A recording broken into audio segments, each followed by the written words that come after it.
Istihad dari pendapat yang mengatakan malam ke-7 balik bulan Ramadan. Tapi kemudian kaitkan dengan ayat Inna anzalnahu fi lailatul qadr. Inna anzalnahu fi lailatul mubarak. Kan ya Bapak Ibu.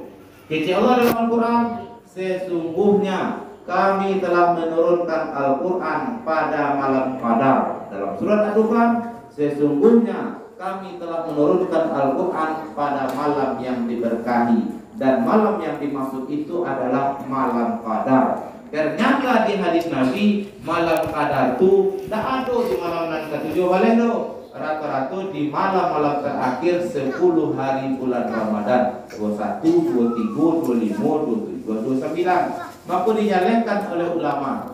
Yang dimaksud dengan Inna anzalnahu fi lailatul qadar, Allah turunkan Al-Quran pada malam Qadar itu ternyata fase Al-Quran diturunkan dua, tidak cie.